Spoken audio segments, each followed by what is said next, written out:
देश की संसद की तस्वीरें इस वक्त दिखाने का मकसद ये है कि ये वो जगह है जहां देश के 140 करोड़ जो जनता है वो अपने चुने हुए प्रतिनिधियों के जरिए यहां पहुंचती है। उनकी आवाज, उनकी पहचान, उनकी भाषा, उनकी आवाज, उनके मुद्दे, सब कुछ यहां।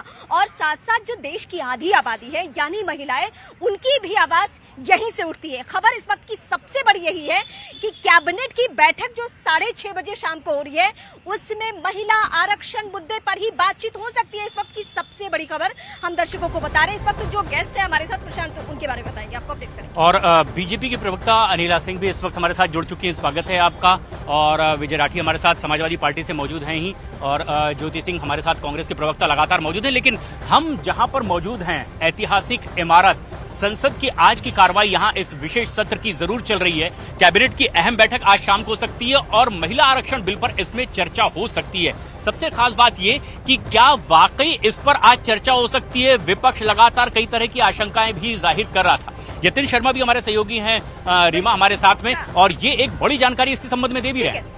यतेंद्र, मुझे आपसे ये समझना है, हालांकि जब से ऐसी बातें सामने आई कि स्पेशल सेशन है ये, कुछ लोगों ने कहा गृह प्रवेश होना है, नए संसद में हम जाएंगे, लेकिन इस वक्त की जो सबसे बड़ी खबर आ रही है वो ये कि महिला आरक्षण पे बातचीत हो सकती है। इंटरनल खबर आपके पास क्या है?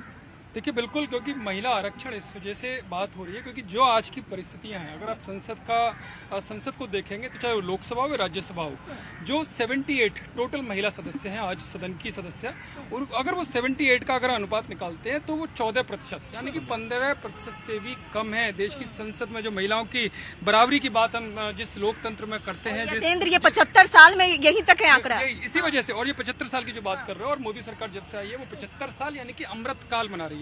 और अमृत काल में उनका कहना है कि जो भी वंचित हैं, जो भी शोषित हैं, जिनका हिस्सा नहीं मिल रहा, कहने को भाषणों में बड़ी बड़ी बातें होती है लेकिन हिस्सेदारी फिर भी नहीं मिलती है, तो उस अमृत काल में बहुत पॉजिटिव करने की जरूरत है। पॉजिटिव उन्होंने कई सारे बिल और विधेयक जो काफी सालों से पेंडिंग थे वो करने की कोशिश कर रहे हैं। और ये भी बिल जो महिला आरक्षण बिल है 2010 से पेंडिंग है, राज्यसभा में पास हुआ लेकिन लोकसभा में वो पास नहीं हो पाया और हाथापाई की नौबत तक आई, और ये तक आया कि मार्शल के द्वारा कई सांसदों को बाहर निकालना पड़ा।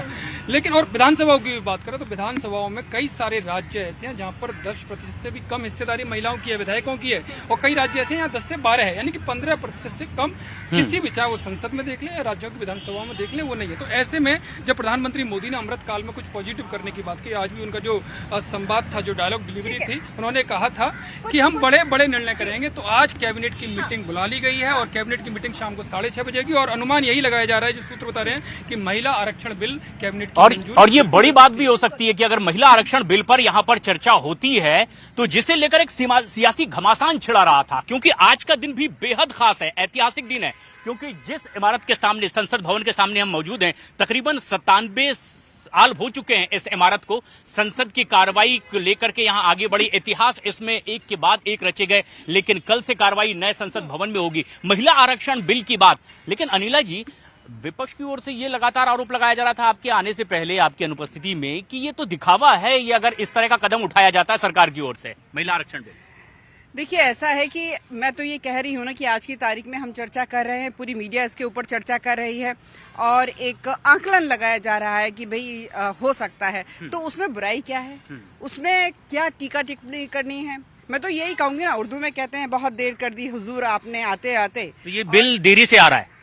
मैं महिला होने के नाते तो मैं कहूंगी कि बहुत पहले कर देना चाहिए था, कांग्रेस को मजबूती से लोकसभा में पास करवा देना चाहिए था, परंतु उनका अपना खुद का एक कॉन्स्पिरेसी थी। तो दूसरी बात, ये आरोप आप सीधे कांग्रेस पर लगा रही है कि ये उनकी वजह से ये इतने दिनों तक मामला अटका रहा, ये आपकी वजह से, कॉन्स्पिरेसी से ये सब अटका रहा।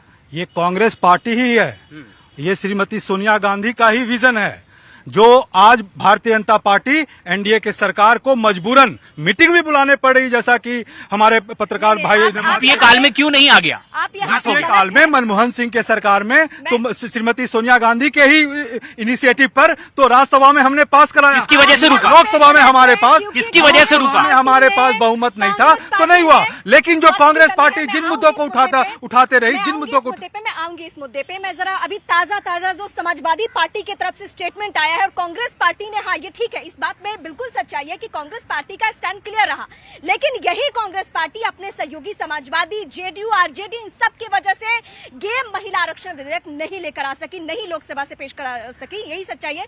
बहुत छोटे से ब्रेक के लिए मुझे रुकना होगा और ब्रेक के बाद इन मेहमानों के साथ ये डिबेट जारी। फिर जवाब देंगे विजय जी भी इस पर।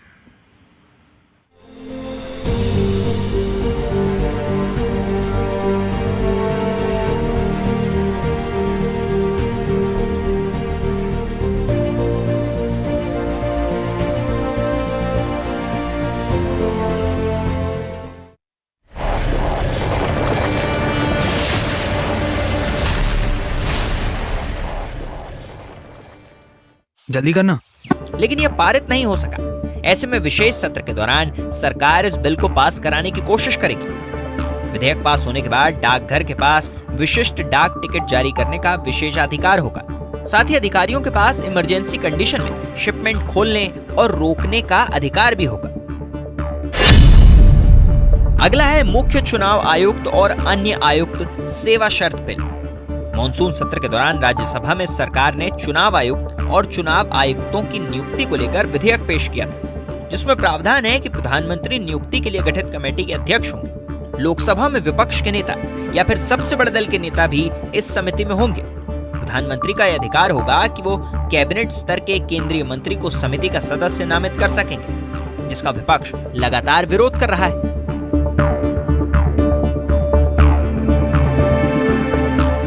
इन तमाम बिलों को पास कराने के इरादे से इस विशेष सत्र को बुलाया गया है। साथ ही सरकार की मंशा है कि पुराने भवन की जगह सदन की कार्यवाही को नए भवन में चलाया जाए और इसलिए गणेश चतुर्थी का शुभ मुहूर्त देखकर संसद को शिफ्ट किया जा सके। इस विशेष सत्र के दौरान कोई प्रश्नकाल और शून्यकाल नहीं होगा। इसके साथ ही किसी भी सदन में प्राइवेट बिल पेश नहीं होगा।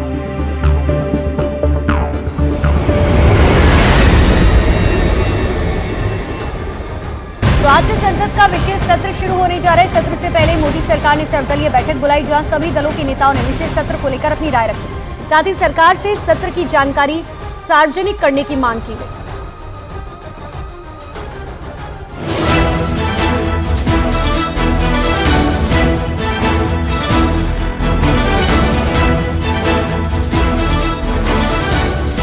आज से संसद का विशेष सत्र शुरू होने जा रहा है।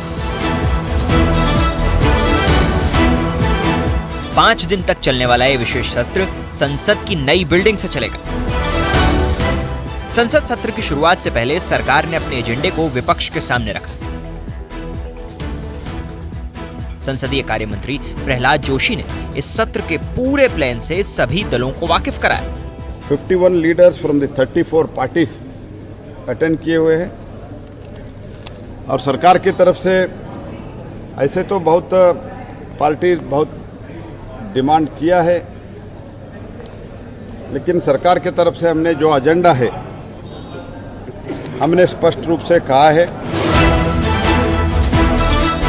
सर्वदलीय बैठक में 34 दलों के 51 नेताओं ने भाग लिया। पहले दिन यानी आज सत्र संसद की पुरानी बिल्डिंग से चलेगा। 19 सितंबर को पुराने संसद में फोटो सेशन होगा। सेंट्रल हॉल में एक समारोह होगा। उसके बाद नई संसद में सांसदों का प्रवेश कराया जाएगा।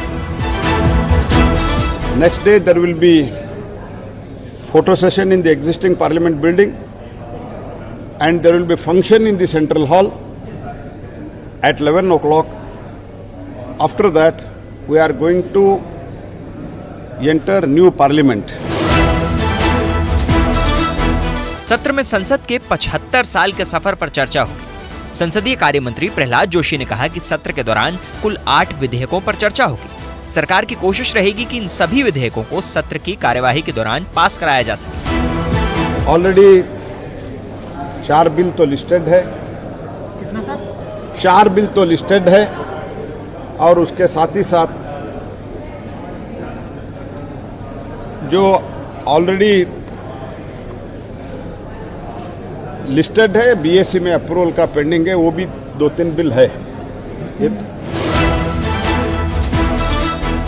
सत्र शुरू होने से पहले कैबिनेट मंत्रियों को नए संसद भवन में कमरों का बंटवारा किया जा चुका है।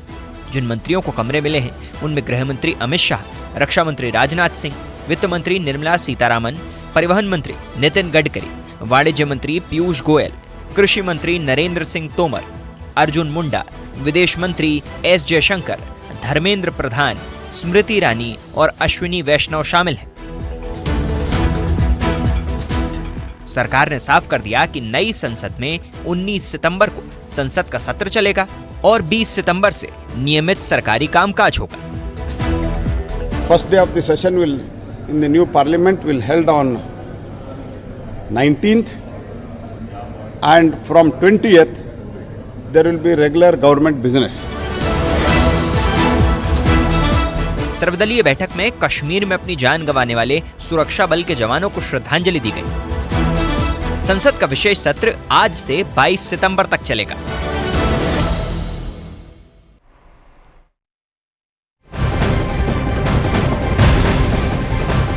पीएम मोदी ने 28 मई को नए संसद भवन का उद्घाटन किया था। इस मौके पर पीएम ने इसे नए भारत का प्रतीक बताया था। पीएम मोदी ने नए संसद भवन को आत्मनिर्भर भारत के सूर्योदय का साक्षी करार दिया था। पीएम ने नए संसद भवन को लोकतंत्र का मंदिर कहा था और इसे सिर्फ भवन नहीं बल्कि 140 करोड़ भारतीयों की आकांक्षाओं का प्रतिबिंब बताया था। नया भारत, बुलंद हौसले से भरा हुआ भारत, अब गुलामी की उस सोच को पीछे छोड़ रहा है। आज भारत प्राचीन कला की उस गौरवशाली धारा को एक बार फिर अपनी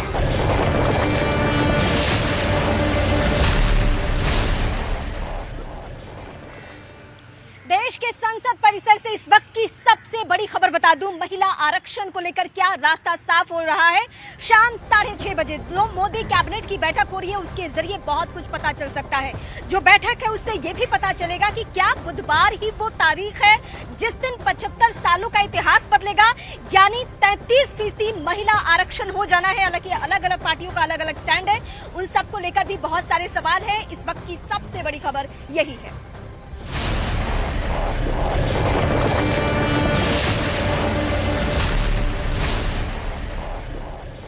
Can't tame it. और संसद की ये नई इमारत इस प्रयास का जीवंत प्रतीक बनी है।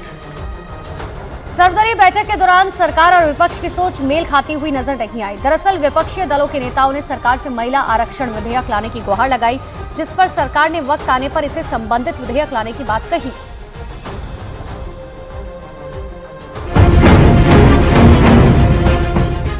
आज से 5 दिनों के लिए संसद का विशेष सत्र शुरू होने जा रहा है, जिसमें सरकार कई बिलों पर समर्थन हासिल करने की कोशिश में रहेगी। उन्हीं में एक है महिला आरक्षण विधेयक। कल मोदी सरकार ने सर्वदलीय बैठक बुलाई थी।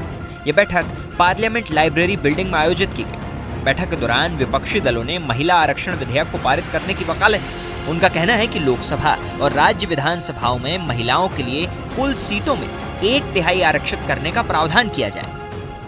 वुमेन्स रिजर्वेशन बिल इस सदन में पारित किया जाए।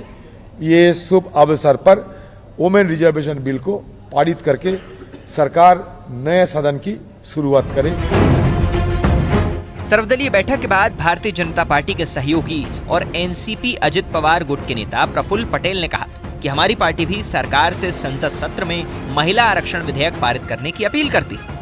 मैंने हमारी पार्टी एनसीपी अजित पवार के ओर से हमने ये खास करके मांग रखी है कि संसद में महिलाओं को आरक्षण के बारे में हम सदैव चर्चा करते आए हैं, सभी राजनीतिक दल चर्चा करते आए हैं, लेकिन इसमें कोई ठोस कदम उठाया नहीं गया है।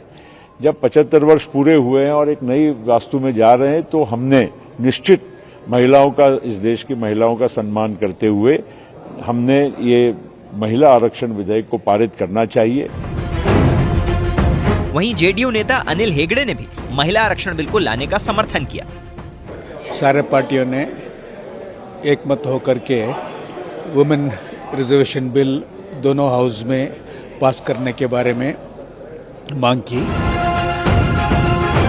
सर्वदलीय बैठक में विपक्ष के सवाल का संसदीय कार्य मंत्री प्रहलाद जोशी ने जवाब दिया। उन्होंने साफ कर दिया कि वक्त आने पर इस पर फैसला जरूर होगा। ऐसे पहले भी मीटिंग्स में डिमांड हुआ है, गवर्नमेंट अपने एजेंडा से चलता है और अप्रोप्रिएट टाइम में अप्रोप्रिएट डिसीजन होगा। विशेष सत्र में सरकार 8 बिल लाने की तैयारी में। लोकसभा और राज्यसभा के सभी सदस्यों को ग्रुप फोटो के लिए मंगलवार को आमंत्रित किया गया है। ग्रुप फोटो के लिए सुबह 9:30 का वक्त तय किया गया है। संसद की कार्यवाही मंगलवार से संसद की नई इमारत में होनी है।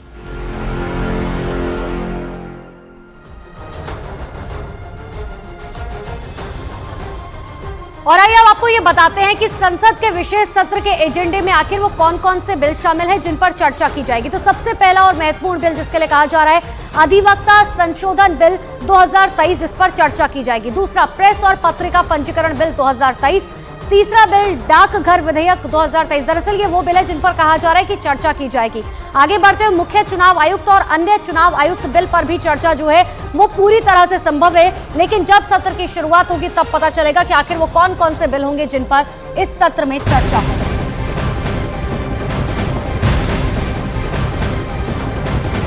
तो संसद के विशेष सत्र के दौरान आज सुबह 11 बजे से दोनों सदनों में चर्चा शुरू होगी। ये चर्चा आजादी के 75 वर्षों की संसदीय यात्रा पर थीम होगी। साथ ही आजादी से अब तक की महत्वपूर्ण घटनाओं और उपलब्धियों पर सांसद अपने विचार रखेंगे। लोकसभा में पहले विपक्ष के एक वरिष्ठ नेता बोलेंगे और फिर सरकार की तरफ से पहले वक्ता बीजेपी सदस्य दल के मुख्य सचेतक राकेश सिंह होंगे। बताया जा रहा है कि चर्चा शाम 6 बजे तक चलेगी और इस चर्चा में पीएम मोदी भी लोकसभा में बोलेंगे।